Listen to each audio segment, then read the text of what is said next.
लोगों को सलाह देता था, लोगों को समझाता था, लोगों से बात करता था परमेश्वर अपने पवित्र लोगों से। हालेलुया। यदि लोग मानते थे, जानते थे, तो परमेश्वर के साथ रहकर काम करता था। यदि लोग नहीं समझ पाते थे, जानने के बाद अनजाना रहते थे, तो परमेश्वर किसी न किसी प्रकार से उन्हें दंड देता था, उन्हें सुधारता था। Hallelujah, hallelujah. इस प्रकार यहाँ दानियल के किताब के अंदर परमेश्वर के जो लोग थे वो आराधना करने वाले लोग थे। हालेलुया। परमेश्वर के जो लोग थे वो आराधना करने वाले लोग थे, और उनके ऊपर एक राजा था जो नबूकदनेस्सर राजा था। वो शासक था, वो अधिकारी था, और वो किस प्रकार अधिकारी काम कर रहा है हम आज देखेंगे। परंतु जो लोग उसके अंडर में जो काम करते थे, उन्होंने परमेश्वर के साथ किस तरीके से संपर्क रखा। हालेलुया। कहने का मतलब है राजा राज कर रहा है, राजा शासक है, राजा राज कर रहा है, और उसके गुलामी में जो लोग थे वो दानियल, शद्रक, मेशक, अबेदनगो, उनके बीच में। हालेलुया। जो दानियल जो था और उसकी जो टीम थी, 3 लोग, शद्रक, मेशक, अबेदनगो, ये बंदी बनाकर लाए हुए लोग जो थे वो दानियल के साथ में रहकर काम कर रहे हैं। हालेलुया। परंतु उनका जो संबंध, उनका जो विश्वास और उनका जो रिश्ता परमेश्वर के साथ किस प्रकार बना रहा, आज आप देखने जा रहे हैं। हालेलुया।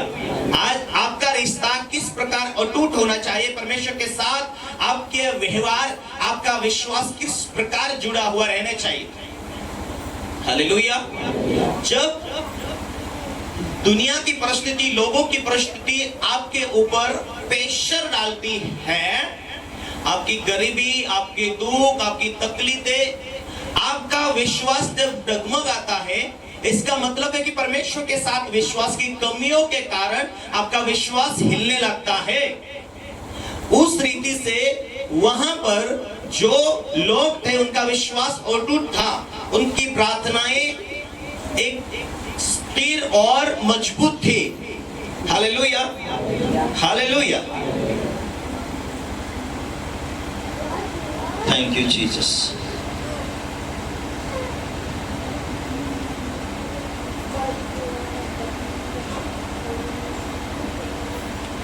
हालेलुया।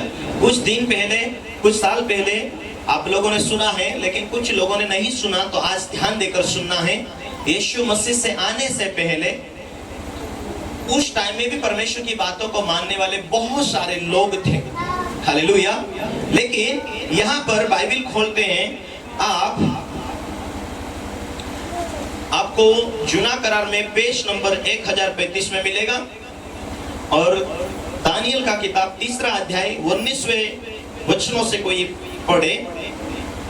हालेलुया। यहाँ पर जो दानियल है, नबूकदनेस्सर राजा के यहाँ के अधीन रहकर उसका कामगार है, उसका मेन व्यक्ति है। दानियल जो नबूकदनेस्सर राजा के हाथ के नीचे काम करता है। हालेलुया। और दानियल परमेश्वर से प्रार्थना करता है, और दानियल के जो साथी है वो 3 लोग हैं। नबूकदनेस्सर जो राजा है वो अपने राज्य में राज कर रहा है। हालेलुया। और दानियल अपने परमेश्वर से प्रार्थना करता है, परंतु राजा के यहाँ काम करता है।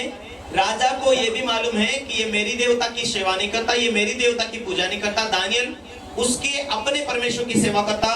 दानियल जो है मेरे हाथ के नीचे काम करता, लेकिन उसका कोई अलग परमेश्वर है, उसकी सेवा करता। लेकिन मेरे सोने चांदी की मूर्ति, जितनी मेरी मूर्ति है, उनको नहीं मानता। ये दानियल जो है वो अपने भगवान की सेवा करता है। राजा को मालूम था। हालेलुया। दानियल का जो खानदानी था वो धर्मी था, उसको मालूम था। लेकिन नबूकदनेस्सर राजा के पास में ये बंदी बनाकर लाया गया व्यक्ति था, और उसके साथ 3 लोग थे, शद्रक, मेशक, अबेदनगो। ये राजा के यहाँ सारा काम धाम करते हैं, लेकिन प्रार्थना अपने जीवते परमेश्वर की प्रार्थना करते हैं। Hallelujah, hallelujah. एक टाइम आया कि दानियल को सिंहों के मांग में डाल दिया गया, लेकिन सिंहों उसे खा नहीं पाए।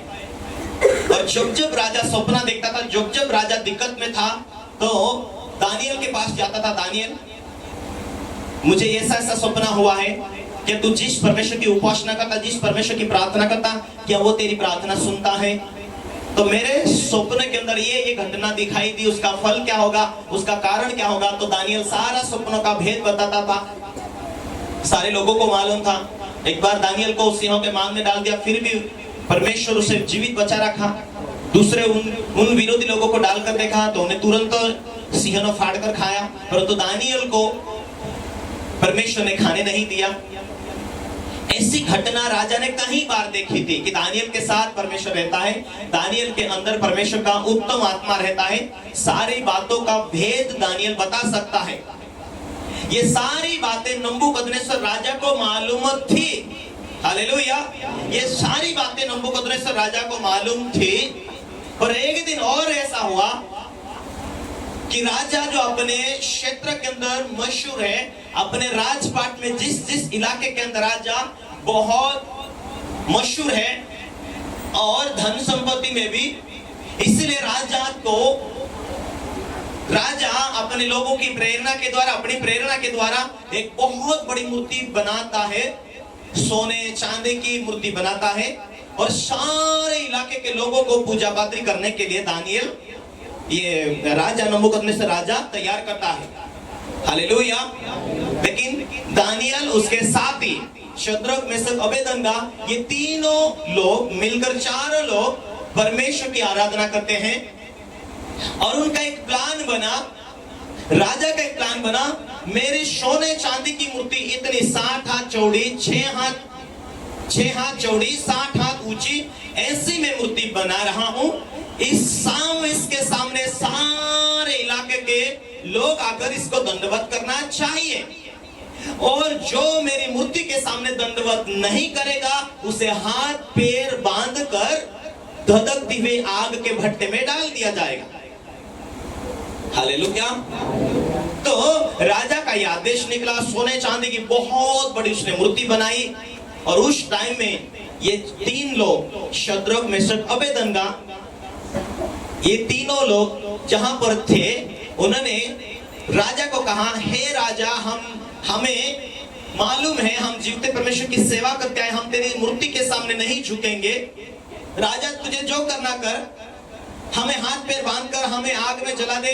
यदि परमेश्वर चाहे तो बचाएगा, नहीं चाहे तो उसकी मर्जी, लेकिन हम मर जाएंगे, जल जाएंगे, पर तेरी मूर्ति के सामने नहीं झुकेंगे, क्योंकि हमारा एक परमेश्वर है जिसने, हमें मालूम है, आकाश पृथ्वी को बनाया, हमें उसी के ऊपर विश्वास है, हमारे बाप दादा उसकी सेवा करते आए हैं, और हम लोग तो तेरी मूर्ति के सामने नहीं झुकेंगे। शद्रक, मेशक, अबेदनगो भीड़ के अंदर थे, और दानियल राजा के पास में था। Hallelujah, hallelujah. सारे इलाके को इकट्ठा किया गया, मूर्ति की उद्घाटन हुई, मूर्ति की सेवा करने के लिए सारे बजाए गए, परंतु शद्रक, मेशक, अबेदनगो उस मूर्ति के सामने नहीं झुके। बाइबल कहती जीवित बातें। हालेलुया। कोई पढ़े 19 से, माइक लेकर पढ़ो। तब नबूकदनेस्सर झुंझला उठा और उसके चेहरे का रंग शद्रक, मेशक और अबेदनगो के प्रति बदल गया। एक बार 12 से पढ़ो, 3 का 12। देखो, शद्रक, मेशक, अबेदनगो नामक कुछ यहूदी पुरुष हैं, जिन्हें तूने बेबीलोन के प्रांत के कार्य के ऊपर नियुक्त किया है। उन पुरुषों ने, हे राजा, तेरी आज्ञा की कुछ चिंता नहीं की। तेरी आज्ञा की कुछ भी चिंता नहीं की। वे तेरे देवता की उपासना नहीं करते, और जो सोने की मूर्त तूने खड़ी कराई है उसको दंडवत नहीं करते। तब नबूकदनेस्सर ने रोष और जलजलाहट में आकर आज्ञा दी कि, गुस्सा के साथ में उसने आज्ञा दी, शद्रक, मेशक और अबेदनगो को लाओ। तब वे पुरुष राजा के सामने हाजिर किए गए।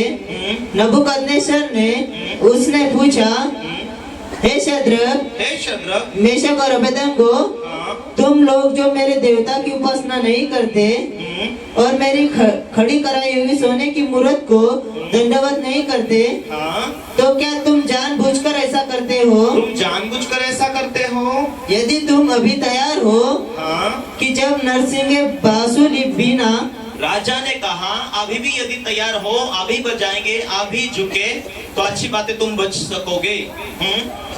वीणा, सारंगी, सितार, शहनाई आदि सब प्रकार के बांजों का शब्द सुनो हाँ, और उसी क्षण गिर कर उसी क्षण गिरकर दंडवत करो। मेरी बनाई हुई मूर्त को दंडवत करो हाँ। तो बचोगे, बचोगे। और यदि तुम दंडवत न करो हाँ। तो इस घड़ी धधकते हुए भट्टे के बीच में डाले जाओगे। भट्टे के बीच में डाले जाओगे। फिर ऐसा कौन देवता है फिर ऐसा कौन देवता है जो तुमको मेरे हाथ से छुड़ा सके? तुमको मेरे हाथ से छुड़ा सके? शद्रक, मेशक और अबेदनगो ने हाँ। राजा से कहा, हाँ, हे नबूकदनेस्वर, हाँ। इस विषय में हाँ। तुझे उत्तर देने का हमें कुछ प्रयोजन नहीं जान पड़ता। हाँ, हमारा परमेश्वर जिसकी हम उपासना करते हैं हाँ, वह हमको उस धधकते हुए भट्टे की आग से बचाने की शक्ति रखता है। बचाने की शक्ति रखता है।